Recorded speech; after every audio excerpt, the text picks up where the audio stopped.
Welcome to Clear Vision Wednesday. I'm Claudia Mühlenweg. This is my live weekly show all about vision improvement and how you can see clearly naturally. Make sure to subscribe to this channel because this is really important. We're going to highlight all the different areas that affect your vision and how to improve it. And today I have a guest. She was here before, actually twice before. And before I bring her on, her work is really important because it goes beyond the physical stuff. So let me bring on Anat. Welcome to the show. Hi, Claudia. So nice to be here again. Yeah, I agree. So you and I were talking the other day, and I was like, it's time to bring you back. We talked about your methodology. We talked about children's vision before. So let's maybe start with this. You're a vision improvement teacher. You are using the Bates method, but you've added another layer because we call the eyes the window to the soul, right? But then we kind of traditional vision improvement or what people think of, that's not the Bates method, but what people think is, oh, it's just eye exercises, right? We just have to strengthen the muscles around the eyes. So tell us, how is your eye soul method different? Well, first of all, I love the Bates method, and I teach it and I use it, and it's wonderful. But I'm doing this work for more than 22 years now. And really early in my when I start to work with people, I was like, okay, Bates talked about the mental stress, but I want to find out what is there, because I could sense there is something underneath the vision problem. So I actually dedicate this 20 years of my life investing this inner aspect of the eye problems. And so I learned many techniques, and I found a lot of knowledge about it, mainly the conversation with the eyes. So I combine these two aspects of vision improvement, the physical aspect, the Bates method, the principle of correct vision and relaxation and all the Bates and all the practices, and the inner aspect. And this is a whole world that we can dive in. That's what we're going to talk about, I guess, today. Yes, so Bates talked a lot. So most people think vision improvement is eye exercises, right? Bates talked a lot about strain. He kept saying, well, it's a strain to see. And so it sounds like from what you were saying, you were really interested in like, what is that strain? What is that strain actually? Versus Bates just talked about it's a strain to look up close or to look far.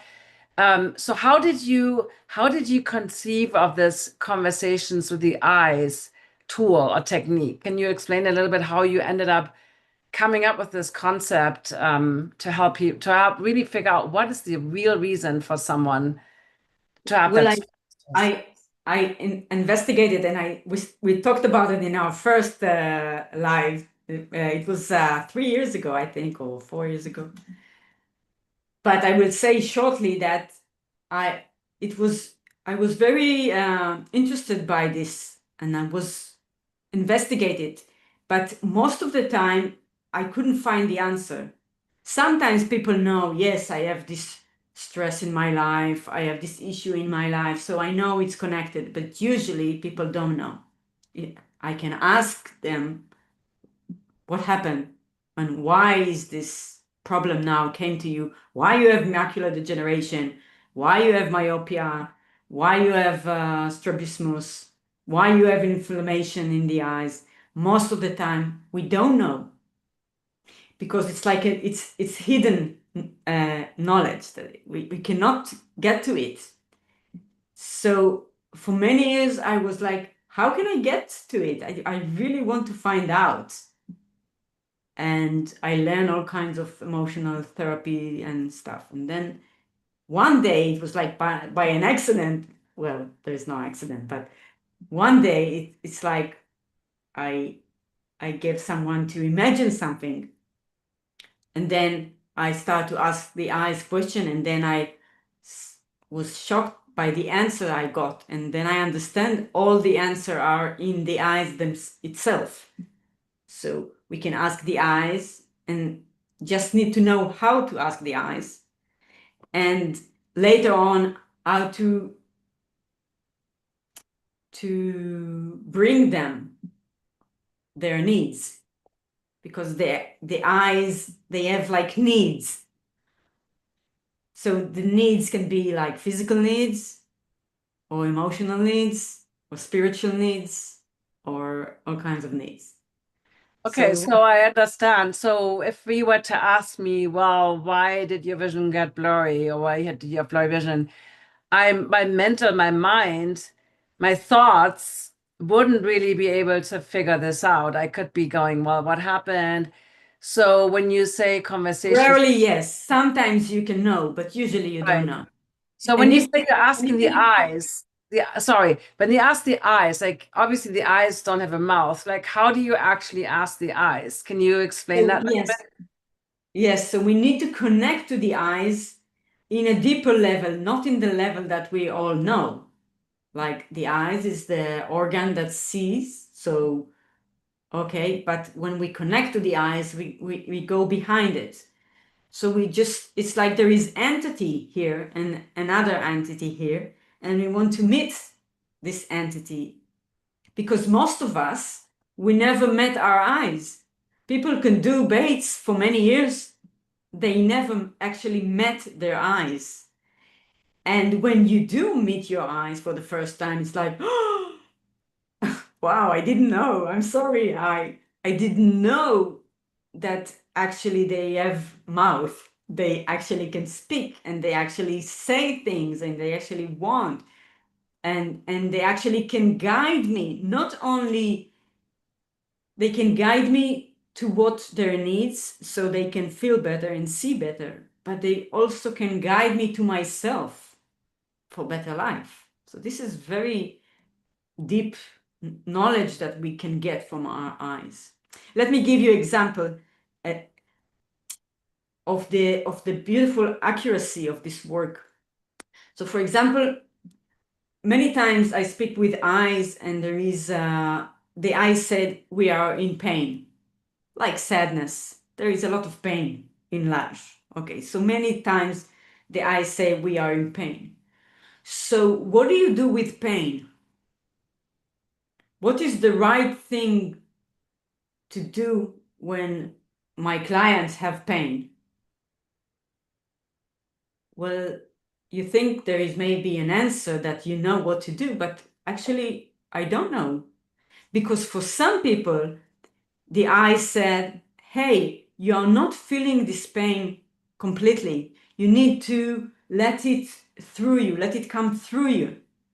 And you need to feel this pain, like someone close to you die, for example, and you need to let yourself feel this pain till the end, like completely, because you are suppress this pain, and it's very bad for you. And all of this suppression of this pain is on me, said the eye. Yeah, the eye saying, you, the fact that you are not feeling this pain is hurting me. But in another case, different person, the eye will say, listen, you cannot just be swollen by this pain so much. You need to raise up, see the positive in life. Just stop looking back on what was and start look ahead on your future, and find things to be happy about. So this different eye asking different things. So this accuracy of what we need to do with what we find is also in the eyes. So how do we connect this way to the eyes? So usually we start with closing our eyes. Can we Actually, not. can we do this? Can we just do a little mini version of this right now? Yes, let's do Okay. it. Okay. So we close our eyes. Okay. Yes, let's close our eyes and take a deep breath. You can do the palming, it make it easier usually to connect, but you don't have to. And so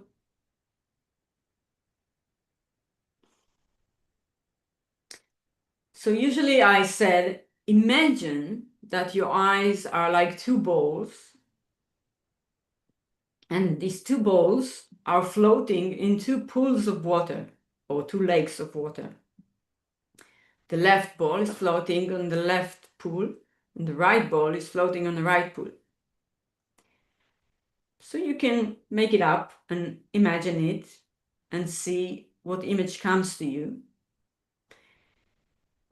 If you cannot imagine these balls, you can just feel the entity of the right eye and the left eye. It can be two people, two children or something. And so by now, by imagining this image, you already can see sometimes the difference between the eyes, or you can already see with the image, you can see things. For example, what is with the water of the pool? I mean, there is not enough water, or maybe the water is dark, or maybe the water is stormy. Is the two balls the same size? Maybe one of them is small than the other one. Maybe in one side there is light and the other one is dark. Maybe everything is beautiful and so just see the image. And this is the beginning. We start from there. We start from just start to feel. And even if you don't imagine anything, just start to feel these two entities, the left and the right, and you can sense already things. Is there a difference between them? What do you feel for the right? What do you feel for the left? And then we can start to ask them. For example, we can say, okay, left eye, if it's okay, we can come and sit next to you. Me and you, for example, me and Claudia, let's go and sit by your left eye, if it's okay with you. And let's just visit the left eye. And how are you, left eye? And we can wait for the answer to come. And You want me to say something right now, or should we? So if I'm you want, my left eye. if you want, you can Yeah, my answer. left eye is floating in a nice pool. It's like a turquoise water. It's like it feels like a luxury retreat place where, yeah, feels really. Wonderful. And you, Claudia, how do you feel about the left eye? I feel good about my left eye. Yeah. Okay. So this is very interesting how the eye is feeling and how you feel about the left eye. And now let's visit the right eye and see if there is a difference. So what do you see in the image of the right eye? Yeah, the right eye is more like it's also a swimming pool, but it's more like I was just in the UK. So it's more like stormy clouds and a little bit choppy water and windy and yeah, it's not it's cooler. So Mhm. yeah. Hmm. Yeah, there is a different situation there. So, and if I ask the right eye, how are you feeling? My right eye is feeling tired. Yeah, I'm having a cold right now, a little bit of a cold. So my right eye just feels like it just wants to sleep. And I did actually sleep a lot last night. Good. Um, but yeah, I just feels tired. Yeah, she feel tired. And how do you feel, Claudia, towards the right eye? I totally get it. I feel I'm tired too, and I'm like, yes, let's rest. Mhm. Do you feel compassion towards the right eye or anger? Yeah, yeah, I did used to feel like more anger, but right now I'm feeling total compassion because I myself feel like I need to rest. So it's like I get it. I'm like, thank you for letting me know that we need this. Because I tend to be pushing. I have too much energy sometimes to the point where like I overdo it. But yeah, it's very interesting. Yeah. So this is very gentle meeting. So this is the first date with your eyes, like the first meeting. Okay, she's now tired, and you have compassion, and you feel also this tiredness, and you can like connect, and it's like, can you feel, Claudia, that is actually this short conversation already connect you more to yourself? like Oh you have yeah, more attention to yeah. yourself. Hmm. Yeah. Yes, so we actually can feel it only for this short conversation. That's what the conversation with the eyes do. It's getting you closer to yourself. I can really also feel the eyes like very different in my head right now. And yeah, so I'm going to open my eyes again. Obviously, this was a super short taste. I've done this with you before. I did mini training with you. So it's also interesting. Initially, nothing came to me this time. And sometimes you have an image right away. But so can you talk a little bit about like for people that don't, you do visualization and like nothing appears, or what are you mentioned like dark water, bright water. I had that. For me, the eyes were totally in different pools today, but I also had them in one pool. Like, can you walk Yeah, us through maybe some of it those? doesn't really matter how you see them and why you see it. If you were in the swimming pool and now you see them in a swimming pool, it doesn't really matter because it's only the gate, the entry point to the conversation, because actually we want to get to the emotional level of this imagination. It doesn't really matter what you see, but what it means emotionally. And so we always start where the eyes are. So now that your eyes are tired, so we are meeting them there. Tomorrow you can do that and feel something different. And so if people cannot imagine, which happens quite a lot, this is not a problem because there are many ways to go into this conversation. Only one of them is the imaginary realm. But you can really do deep conversation with your eyes without imagine anything. But the thing is usually we want to connect to this entity of the eye. It doesn't have to be by visualization. Okay, so somebody on YouTube said, I had no vision, just darkness and sometimes a red color and other times just black. I know that's probably a bazillion scenarios, but can you give us like some clues as to what this might be mean or what other people have experienced when you work with them?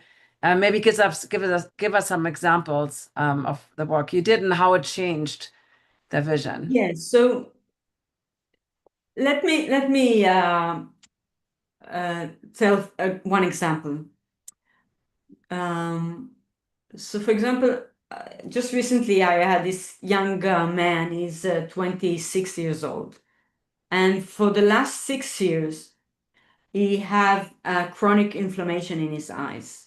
He came to me with this pack of drops and creams and all kind of things received by his doctor, and all day long he suffers so much. He can hardly work, and whatever he does, whatever he do, it doesn't change, and it's just getting worse and worse. The eyes are red and itching and all the time inflammation. So in the first meeting, I he couldn't imagine actually much, but from my experience of talking to him and see what his relationship to his eyes and to this situation, I realized that he's very hard on himself. He's very self-criticized, you say? Mhm. And so I said, you need to learn to forgive yourself and to forgive your eyes. So I gave him this practice of forgiving myself, which I love to teach. So you just say like a mantra, for this and this, I forgive myself, for this and this, I forgive myself, all day long. You can try it. It's amazing. And he did it. And after 1 week, he came, 80% of these symptoms went down after 6 years of suffering. And now he's still coming to me. We're doing a deeper work. Still, 80% of his symptoms is gone. So, Wow. so we still have some work to do with himself. He's not finished yet. He has more things to solve. But this is example for how forgiveness, self-forgiveness can do like a magic in the symptoms. So we have a lot of experience, me and my student that already went through the training course and teaches. So we have a lot of experience already. So sometimes we already know if someone come with something. So we know already usually what is the where to look for. Right, that forgiveness mantra, is that the how do you say this is Hawaiian thing? Is, Ho'oponopono, no, no, it's no. a different one. Okay, okay, But I use a lot also Ho'oponopono okay. because this is So also so based wonderful. on your experience, you already have a really general idea of what, things people experience or what they come with, and then you just use the conversation. Because I think as a good teacher, we don't want to make assumptions either, but we might have a general idea, but then you asking these questions. I always prefer to ask the eyes first Yeah, yeah, and not to know. I only use my knowledge if I cannot get information from the eyes. right. Okay. So we had a question in the chat that was if you ask the weaker eye what it feels and it says it's scared, what do you do? Okay, so all this subject of oh, my lamp is off. It's really interesting. Oh, So all this topic of amblyopic eye or lazy eyes, as people call it, is so interesting, and this is the most exciting realization I had when I started to converse with the eyes. Because before that, if you have a weaker eye, the eye that sees less, so what do? You close the strong eye and you want to work with the weak eye, or because you want to get it to see better. But when I start to converse with the eyes, I was shocked to understand that sometimes it's the opposite. You cannot, you can never know what to do unless you speak with the eyes and ask them what they need. Because sometimes you need to cover the weak eye or the one that sees less, and she's the one that need the cover. And even if you cover one of them, how to cover and what to do with the cover eye and what to do with the open eye, it's very, very unique. Each person needs different things. And you can never know. So if the eye said, I'm scared for this question, this beautiful question, so I treat it like with a child. When a child say, I'm scared, what do? you acknowledge the fear, I would say, and then you also, sit with the feelings and see how we can transverse them and make it Yes, feel less scared. yes. First of all, you come and sit with him and just say, hey, I'm here. Before you want to solve this problem, that's I think that's my approach. So first you want to just be with him and say, hey, you're not alone. That's what I do with the eye. I say, hey, let's go sit with your right eye. I'm here with you. You are not alone. And she's scared. And I say, yes, it's okay. You can, I understand that you are scared and I am with you. You can be scared with me. It's not that I have to solve your fears so much. Maybe later I will do something to help you. But first, I'm just here with you. And this usually make a lot of difference already. So it's like a child. What do you want? What do? You want to give him some sense of security or protectiveness. So the client, I see the clients like the parents of the eye. So this is a child that is afraid, and his mother or father are not completely aware of it. Or maybe don't know what to do, so they go away. Or maybe they don't know what to do, so they're angry about him. I say, hey, mom, hey, mother, or hey, father, let's come, you and me, together and sit with the right eye. It's okay, I'm with you here. It's okay that you don't know what to do. Just sit with it. So interesting. I had a client once, he had a small child and he would always, we just did that because I did the mini training with you, just a really short one. And I just used that method, just the simple initial, calming meditation. And he would always be on his phone in bed in the evening. And his left eye was basically saying, I hate this. Please stop using your phone in bed. And then initially he didn't really do it. But when the idea of the eyes were his children, because he had a small child, he was like, that changed something, right? Where it's like, okay, now he's like, okay, I actually need to listen to that because it doesn't make them feel good. And so it's so interesting. And also, I give another example. I had a private client with amblyopia, and she was always working out her amblyopic eye, like that needs to do all the exercises. And we did listening to the eyes. And like you touched on earlier, that I was just saying, I want rest. I just want to feel joy. I want to rest and not always be the problem you know what I mean? Because I think a lot of times, if you're a child and you have siblings and you were always my sister, for instance, to this day, she is more practical. She's really good at practical stuff. I suck at this. I'm more like the theory person, so the university was good for me, but she was a practical person. But my parents, in their best interest of wanting to support her to succeed, she had to check they checked her homework every day. You know what I mean? Which to that point was like not trusting that she would, like basically they wanted to support her, but in the end, she just got really resentful, you know what I mean, about having to do this.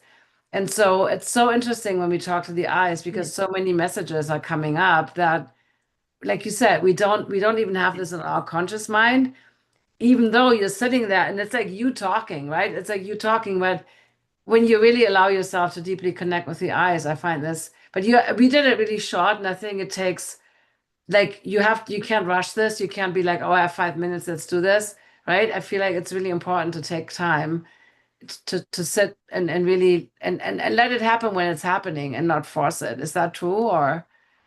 Yes. And I want to say, yes, exactly. You need to take time. And when you talk to the eyes, you want to dive deeper. And then you need to take it slowly. You cannot like, okay, okay, okay. I want to say something about the amblyopic eye you mentioned. I discovered because I talked to so many eyes, amblyopic eyes is a part in ourselves that we suppressed. Hmm. So, for example, if I was in a place or situation, for example, I have now this teenage, she's 15, now she's 17. But when she was about 10 years old, they had a situation in the family and they had to live with relatives for a few months. And it was very hard time for her because there was a baby there, babies, and they need to all help with the babies. And she didn't have a place of her own privately or quietly. And she was really, she stopped to be a child in this situation, and everybody expected her to help, which she did. And she holds a lot of resentment and anger in herself, which she's not allowed to express. This anger is her amblyopic eye. We know that because we spoke with the eyes and the eyes said about it. Eventually, it took time, but eventually we discovered this. So when you work with the cause of the amblyopic eye, the thing that you wasn't allowed to feel or to express in your life, when you find it and you give it freedom to be or to express itself, the eye is can really heal sometimes, like immediately, like it's like wow, suddenly she's awake and suddenly she wants to see and suddenly she's seeing better. Well, it's not always like immediate and like this. Sometimes it takes time to reach to this place, but so this is because you can do all kinds of bait thing with this eye, but if you didn't find the root and heal the root, sometimes it won't heal because there is something there that take you down again and again. So This is really, really interesting.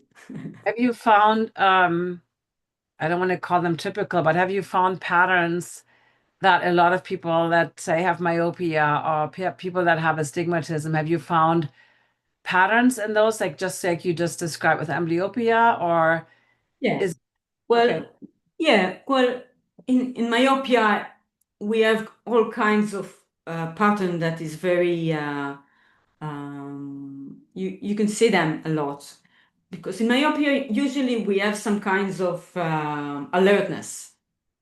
I'm alert because I need to be okay. For one person, I need to be okay to be on time. For other person, I need to be okay to be a good girl. For other person, I need to be uh, good for my grades.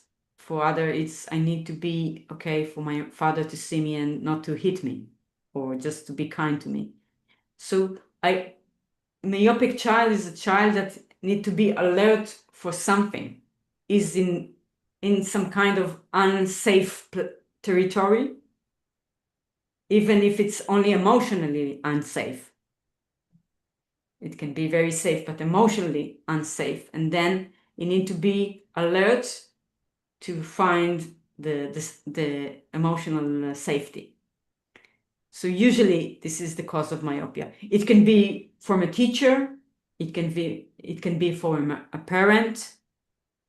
I give you example. I had one time because I worked quite a lot with parents. We did all a chapter about the parents' work. And this couple, they came to me, and the father, he lost his best friend in an accident. And he was devastated since then. There were a few years after this accident. And every time something remind him his friend, it was just instead of being overwhelmed and cry, it was just shut down. It would just close this emotion because he couldn't uh, handle this emotion. He had to close everything. So it would just turn into like, and his child were sometimes was very close to him, but sometimes father was gone. Mhm. And this made her very alert to see where is father now and what can I do so he won't be there and what can I do to prevent me to be surprised by this. And so what I do, I work with the father of being able to feel his emotion. Come and feel those emotions with me and your wife. And it's okay. You need to let it go because your child needs you. You need to feel safe that your father is here, not going away sometimes like. That is so fascinating. So, what about maybe some quick ideas? Astigmatism and farsightedness or presbyopia. Presbyopia being the old age sight, where you can't read small print. I would be curious about presbyopia and also astigmatism. I get those questions a lot. Any patterns where you see, let's talk about presbyopia first, because that's when you always had great vision. Now you're in your 40s, and all we hear is like it's a hardening of the lens, or that's why we can't look up close. Have you found anything in presbyopia with people? Well, I'm not, let me say something specific about presbyopia, which is quite common because some people, the Bates practice of presbyopia is really working for them and like they're doing it and it's improving. But some people, it's not. They're doing everything, but it's not. And usually in those cases, there is some emotional baggage that they are carrying on their eyes. The eyes are tired and if they do only palming, so it's help a little bit, but they don't see better, and there is some kind of tiredness on their eyes, and this is emotional pain usually that they are carrying or something like that, and you want to ask the eyes what is there, and to release this emotional baggage, and then the eyes can be again fresh, and then the practice is working much better.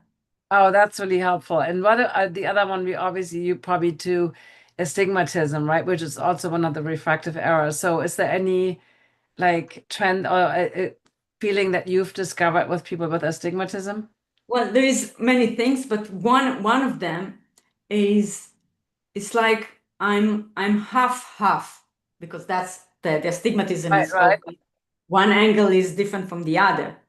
So it's like I have astigmatism. I had much more astigmatism, and so it's like my father and my mother represent two very different parts, and I cannot choose which one I am. So it's like my father used to be adventure, and he didn't know what fear was. Yeah, for example, my father and my mother, she's so, she's so conservative, and so who am I? Like my mother, like my father? I want both of them, or maybe I have both of them, and inside of me there is a conflict. So one is taking for this and one is taking for this. So this is one thing to think about in astigmatism.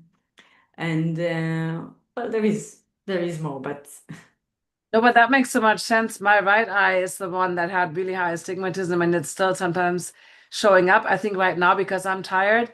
But it's interesting because I feel that that was a good example with the parents. My dad, the engineer, successful, always like my huge inspiration. My mom, a stay-at-home mom, more like subservient, but that was back in the 50s and 60s. And I always didn't like how my mom was acting, but I also liked being home and taking care of the kids. And so there's definitely this kind of pull in different directions. So last question before, because we have more stuff to share, but last question, because I get this a lot too. Anything regarding to floaters and cataracts, those are the two things I get a lot that you found as a pattern. And maybe those of you listening, you're like, oh yeah, that can kind of relate to that. Anything you noticed with cataracts and floaters? let's talk about cataract. Uh-huh. Um, Many times I see that cataracts come with like tiredness. I don't know if it's the right word to say, but like you feel tired of something. One young woman that had cataract, she had cataract in the age of 30. And I said, what? And we asked with her eyes, we talked with her eyes, and she said, eventually, after we dig in and we find it, and she said, I'm tired seeing my children false, like the damaged things in my child. Her child have problem with their teeth, Uh-huh. Her and child, her child. her children had Uh-huh. problem with their teeth, I see. Okay. and it was something that bothered her so much. And it's like she said, I'm so tired looking at their problems. And this was her word. I'm tired of seeing this problem. So many times, cataracts is come from being tired of life, being tired of seeing something.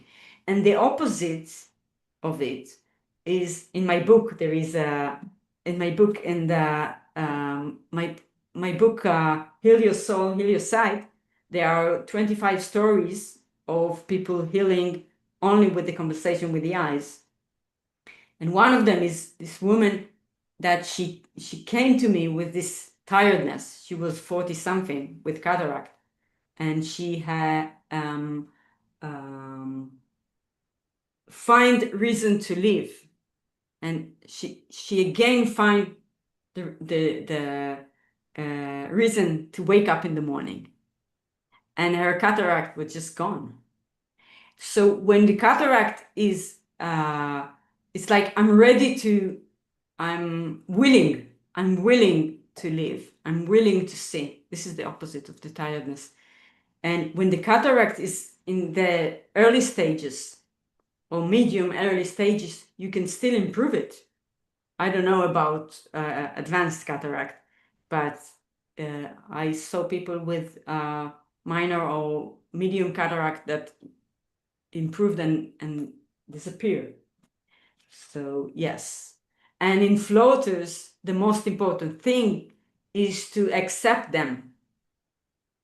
Because what people with floaters do after they go to the doctor, you need to go to the doctor to check. And after that, you say, I cannot live with it. It's terrible. I see them all the day. And what will happen? Help me, help me. And it's like holding to this problem and not let it go away. This is what we do with the floaters. And if we just said, okay, yes, I was nervous, Well, I had this and that, and it's okay. There, you are my friends. These flying things, and okay, I accept you. So, and I palm, and I do the sunning, and I do whatever needs, and I accept it, and then it's going faster.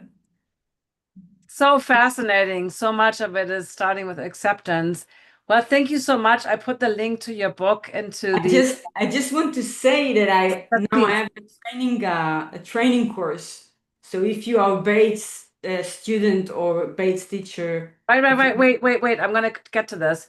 But I okay, posted the link to your book in the YouTube chat. Now, also, you have an event tomorrow, I think you said. I posted that yeah, in. I'm going to demonstrate with someone the like conversation with the eyes, like Okay, half an great. hour. So that's happening tomorrow. I posted the link on YouTube, so that's you can join that. And then lastly, let's talk about you have an actually the first ever English speaking certification program in your eyes soul method. So tell us to kind of conclude that today, who would be a good fit to take the certification and what do you like? Tell us a little bit about the certification. Yes, so this course is for people that already know the Bates. I'm not going to teach the Bates. So this I do in in different course, but not in English. So it's for people that already know the base. Maybe you had a training course, you're already a teacher, vision teacher. Maybe you just like the baits and know the baits. And so then you can come to the course and I'm going to teach only the inner aspects of the working with the eyes, conversation with the eyes. It starts from November till July, once a week. Uh, I think it's on Tuesday. It sounds absolutely wonderful. So anybody that is either a trained natural vision improvement teacher, a trained Bates method teacher, or like an enthusiast who's really been diving in and studying this a lot. So you're focusing on the inner, which to me is so important, this work. So this is a great opportunity. I think you're starting in November. I wanted to bring you on because I think your work is absolutely amazing and more people need to be trained in it. So, and then for those that just want to also see a demonstration, you can join Anat tomorrow. Again, we posted the link. Will that be recorded, the session tomorrow, in case some people miss it? Would that be a recording of that if they register? Uh, I, I think, yeah, I think we will record it. Okay. So I always tell people to sign up. I just do the same. I don't always know if I record it or not, but sign up because if you do a recording, then you get the recording, and Yeah. otherwise come So, live. so you better So sign up. you we Free, posted the links. free, just come.